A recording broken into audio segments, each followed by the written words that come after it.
God damn, put a pants off smooth. I was like, oh shit. Damn, I was like, boy, science is fucking it up. I threw my cat off my lap. Oh shit. And I was like, oh, that's not science, that's blue. I know, and I was like, oh, well, fuck. And they have worked real quick. They have worked together before on Ella. All right, Dead in Hip Hop here with B, Mike. Rap's not here. No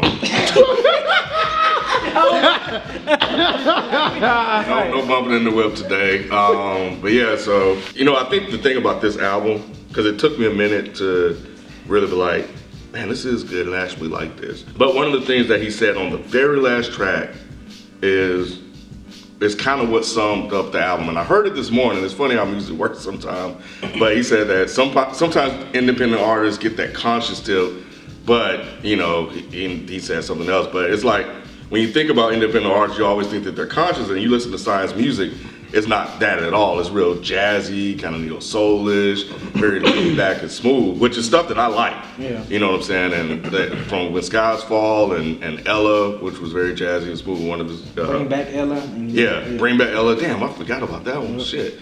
Yeah, that one, and then the stuff he had, Good Food, and the project he put out with King Out Divine. King Out Divine, yeah. Divine Science 1 and 2. So I've been following his work ever, you know, for a minute. So with this particular album, I knew what to expect, but it kind of took me a while to kind of get into repeated listen, to kind of get into like the feel of the album. And I think just going out, took my wife out for her birthday, and you know, it's just one of those albums. I was like, man, I could play this with her in the car, and we just going out, and it's not all aggressive and shit like that, shit like that. So it's kind of real smooth, laid back, nothing that's gonna be over offensive. And for me, man, you know, tracks like The Side Effect, which was cool, and then he had some stuff that was real. You better not be playing that track when you're taking your wife out. What's that? The Side Effect is like about side chicks. And like, he's like, you better skip that track. He's a side nigga, pretty much. Like, yeah. Why you playing this shit? He had main course on here. Well, yeah, you better play that one twice. You better put that shit on repeat.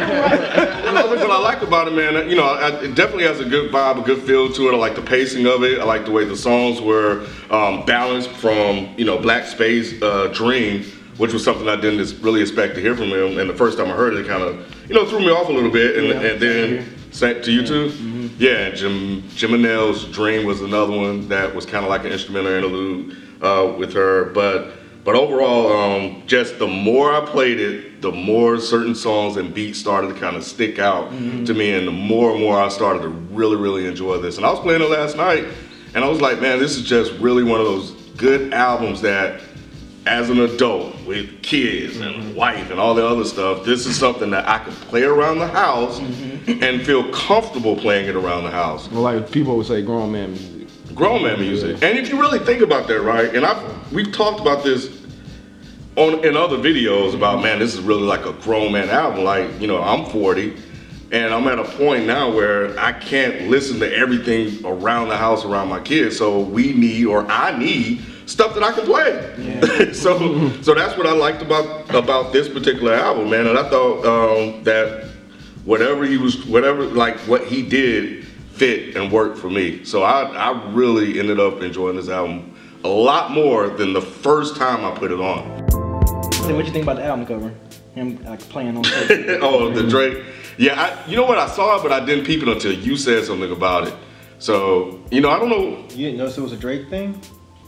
I didn't really pay attention. I didn't like. I saw it, but I just glanced over. That was the first thing I saw. I just glanced over. That set me off on a negative tone already. not because I don't like Drake, because if this is a slight, and this is a minor gripe and minor criticism, but if you're making this your album, I don't think that putting a parody cover is a really good idea, because people are automatically going to start off not taking you seriously. Yeah. And if they don't know you and you're tossing this around, they're gonna be like, no, I'm not listening. Because I mean, it's him with a milkshake and a piece of cake. And I get it, kind of dessert, I get it. When B pointed it out to me, and I was like, oh, really? And you know, I was like, okay, well. Yeah, man, it's exactly like that. I know, but when I was driving, I was like, well, what's I don't understand the point or the angle he was trying to come with.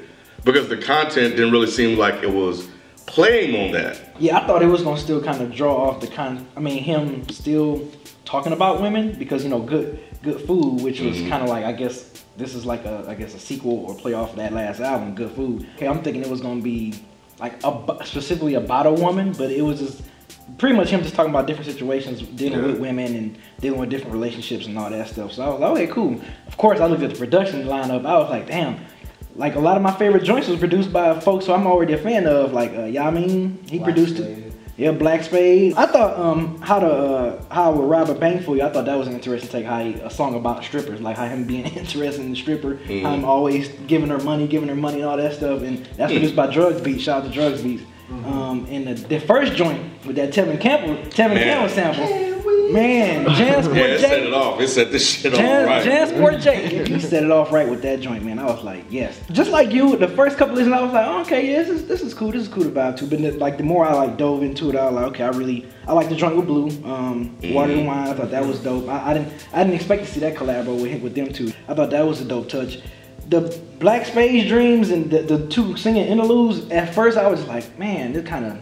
Even though they sound good, it just still kind of messed up the mode of the album for me. But I thought that track was a little too long. I feel like it dragged. That's a good point, yeah. I felt like it dragged a little too long. It was good, but I just felt like the track itself was just too long. Merlot, I thought that was an interesting take. How he took red wine and referenced that to a woman. So like all these had like a lot of different women references. Which I kind of expected with the Drake Take Care. This is more of a, I guess you want to call it a more respectful manner. I guess if you want to say a more grown man. Approach about a black woman. That's how I took it as, and maybe that's why he had the Drake Take Care or something. It's just like his way of showing how he's mushing over a woman and everything, over a black woman. And Juice and Gin was dope. That was produced by Yamin. I thought that was great. And King I Divine, I thought Main Course was interesting because this was my first time hearing King I Divine kind of go like the trap route, like the trap beat route, and I thought that was another one of the interesting tracks too because that was like. The first time I heard ScienZe kind of switch up his flow. He needed that. Yeah, I was, because when it came on, I was like, who is this produced by? When I saw King I Divine, I was like, because that was one of them tracks where I really was like, oh shit, like damn, it was a different sound for King I Divine, and it was a different flow for ScienZe, so I was like, shit, ScienZe, you'd probably need about maybe 1 or 2 more tracks like that to like really like surprise me, you know what I'm saying? Because just like you said, we listened to his earlier work. We kind of, listen to him, okay, this is the same ScienZe, still dope ScienZe, but that main course still good shit, quality work, but that main course, man. Yeah, let's get a little bit more, and shout out to both of them on that joint, King I Divine and ScienZe, because they both thought outside the box with that track, and that shit was dope. I'm not as versed with him as you guys are. I've listened to some stuff, and I think he's good. It's just, this is one of those critic moments where you say, well, this is good work, but it's not necessarily for me. This, when I listened to this the first couple times, to be honest, I wasn't feeling it. And the whole time I was like, this isn't bad, but I don't want to hear this. Like, it's very mellow, it's very jazzy, it's very smooth. And for me, when it comes to those type of beats, I need a very charismatic MC to make me not get a bit bored. And I don't think that he's that guy. I think he's the guy that works great over smooth beats, but he's not the guy that works with those beats well for someone like me, who's not wanting to always hear this kind of jazzy sound. Like the second I heard this, I was like, oh, Ken's gonna like this. I didn't know if you would, but I was like, yeah, he'll like this. But for me, it got to be very samey after about 4 tracks. Water to Wine, that one woke me up. And the fucked up thing is, I wasn't looking at the track list. So I heard Water to Wine, I was like, damn, this is a nice beat. And then the hook, water to wine in my cup, water to wine, drink it up. I was like, okay, this is actually cool. So when you said that thing about Main Course, about him switching his flow, that's exactly to the T what I thought. When Main Course hit, it was a more upbeat beat, it had some bounce to it. And I was like, okay, now this is what I'm talking about. And he sounded invigorated. Like he sounded exciting for a hot minute. I was like, oh shit, all right, here we go, ScienZe. I felt like I did with Water to Wine again. And I was like, I was checking, I was like, make sure this is ScienZe this time. Yeah, it's ScienZe this time. And he was rapping and he sounded great. And then it went right back to that really pulled back, extra smooth stuff. And again, that sound, for people that like that sound, they're gonna eat this shit up. But for someone that doesn't. I mean, I like that sound, but I like it in doses. I don't like it in a big buffet of the same shit. So the first time I listened to it, remember I said the first couple of times, it took me a while to get into it. I had that same thought, and I was thinking, I was like, has he done something, like has he put out like some hip hop shit, like you fucking rapping over some boom bap shit? He can do that. I think he's good enough to do that. Yeah. But kind of like with Kendrick, we were like, man, it was good to kind of hear Kendrick fucking rap. You know, when listening to this, and I think the smoothie jazz thing kind of coincides with kind of Deserved the Album cover, whatever. But now it's like the diversity. Like I want to hear more, kind of expand, because you know I've been listening to him since 2011. Even the traveling EPs is still kind of like very jazzy, and it's very moody. It's good for when I want to just listen to something. I don't want anybody yelling at me, and I just want to put something on that I can just listen to and just kind of vibe out to.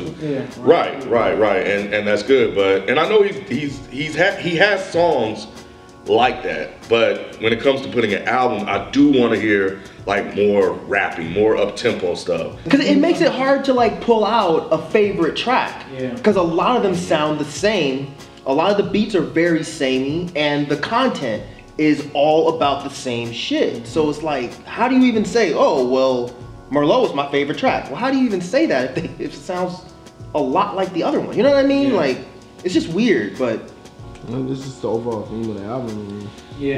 But I think the theme was kind of driven into the ground. Kind of like how you felt about Cormega's project, where you're just like, damn, I feel like it's preachy because it's beating me over the head. Well, I don't have a wife and kids. So I don't really want to be beat over the head with romance. You got a girl? She don't get romantic over no shit like this. She would look at me like, what is this old punk ass pussy shit? Turn this off. Not that I would feel that way, because the thing is, when I hear this, I'm like, oh, he can rap. He can rap, and he has a nice flow, and he sounds really good over a beat. And that's the thing, it's like his voice, I feel like it blends too well with this smooth production, because he has a very smooth flow. It's very like, water-like. He's just like, over the beat, it's just like, for someone like me who's just like an old, nerdy, like, choppy rap kind of fan, it's like, I need a little bit of something. Like, that's why Kendrick excites me when he raps over this kind of production, because he's not just, he's like, I feel like ScienZe could do that, but I don't think, maybe either he doesn't want to, or he doesn't think he needs to. And maybe he doesn't. Like, I'm sure or nobody pointed it out. Or maybe nobody pointed it out. I don't know, but there's certain times on this project where he gives me glimpses of that, and I'm like, oh shit, I wish he would do that a little bit more. Even if it is the theme, it's just not something that the theme that you would want to hear. Yeah, and it's a strictly personal thing. I'm an old grumpy curmudgeon. I don't really care about hearing romance. Like, if I want to hear romance, I'm gonna put on Smokey Robinson. You know what I mean? I'm not really gonna put on rap for romance. You know, it's just... But I think it's interesting and cool that there can be rap with romance, romance with rap or whatever. Yeah, you're right, because I mean, I appreciate the fact that he's speaking about women for an entire album, but he's not doing it in a derogatory and putting down kind of way. That's why I really wanted to like this, but that was where that personal and critic thing kind of intersects. Intersects, because you're like, well, I don't personally care for it, but I want a lot of other people to hear this, because you can make an album about women and not just talking about ass, titties, sucking on my dick and all this other shit. You know what I mean? So there's that. Wednesday, the 50 the 50 flip. I thought that was pretty cool. The wankster flip. I thought that was dope. When I was listening to it, I was like, what is that sample? You didn't know? Yeah, I mean, when I was like, this shit sounds so familiar. I said, what the hell is this? So yeah, it clicked. Wait, you just now getting it, or you? When Mike said, it's like when I was listening to it, I was like, damn, this shit sound, I'm like, this shit sounds so familiar. That's like one of the most recognized. I was like, damn, this shit sounds so familiar. What sample is that? It was like killing me. It was killing me. I'm like, damn, what the fuck is that? I thought it was smooth the way they did it with the chick that was kind of just like singing it real smooth. I was like, okay, that's kind of nice. That's another thing. He did a good job of like incorporating good R&B singers to like sing hooks. You know, if you want to talk about some smooth stuff, like I thought he did a great job of doing that. Because you know how sometimes rappers try to sing their own hooks and he'd be like, no, don't, like, get somebody else. He did a great job of doing that, kind of like balance out the track really good. So shout out to him. And if you want to hear something, I know you said kind of you want him to hear him a little bit more. Bring Back Ella I think is one where he's kind of, because that's a play off of his previous album, Ella, where he's talking about her, they break up. So in that Bring Back Ella EP, he's like more emotional. He's kind of like more like. I'll check that out. Yeah. So I'm gonna check it out and that Georgia tape. I want to hear that. Yeah. So. ScienZe, if you're watching, again, I like this project. I think it's a good project. Definitely something that's right in my lane, right in my alley. And what I like about it is that, you know, I can play it in a multitude of environments. And, you know, as a grown-ass man, you know, with 2 kids and a wife, you know, I think that for me it's dope to have something like that. But I also think that for younger cats, this is not just an old man album, it's just something that an old man like me can play. But I think a lot of you guys out there that like this type of music, that like smooth hip-hop, jazz stuff, you guys can play this and enjoy it as well. So don't put it in a box, that's what I'm saying. But overall, definitely a good project. I would definitely like to hear just a little bit more up-tempo, more aggressive rapping from you. Expand a little bit outside of, you know, your comfort zone. I know there are songs and stuff that you have like that, but that was the one thing that I was listening to this, I was like, man, I want to hear him like rap.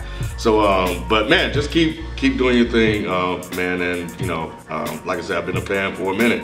I'm gonna continue to support, so salute. Yeah, man, great job with the project. I think you're being one of the good, consistent MCs in the underground world. And great job of, even though you had a lot of different producers, good job of like conveying them to give you that theme sound. Because, you know, sometimes when people get a lot of different producers, sounds might be off, it might throw the album off or whatever, but you did a great job of doing that. And just like Ken, I would like to see you spaz a little more. Just have a couple tracks where you spaz a little more, kind of like how you was on that Bring Back Ella EP. But other than that, man, good job. This is a solid project. Like I said, it took me a couple of listens to like really get into it, and once I did, I was like, yeah, I remember I hit up Ken like, yeah, I don't think he's never really dropped a whack project, so good job. Yeah, I just want to reiterate, this is definitely the difference between personal preference and quality. I think this is very much a quality project. I think if you are into this type of sound, you're gonna love this type of stuff. So what you did, ScienZe, is you put together a very cohesive project. It's just for someone like me that's not so much into the overdone romance in an album. It kind of pushed me away a little bit, but this is strictly a personal thing. I am just too grumpy and irritable and evil to appreciate this much love in one album. I think a lot of other people are gonna completely disagree. If you wanna hear some smooth beats, you're gonna like this project. If you wanna hear some smooth ass flow, you're gonna like this project. But ScienZe, I just really wish you'd play with your flow a little bit more, just a little bit. Give us a little bit of a glimpse that you can do something other than just sound smooth the whole time. Give us, I mean, it's about love. Give us a little bit more emotion. Give us a little bit more passion in the delivery. That's all I ask, personally. But still a solid project, man. You did a good job, man.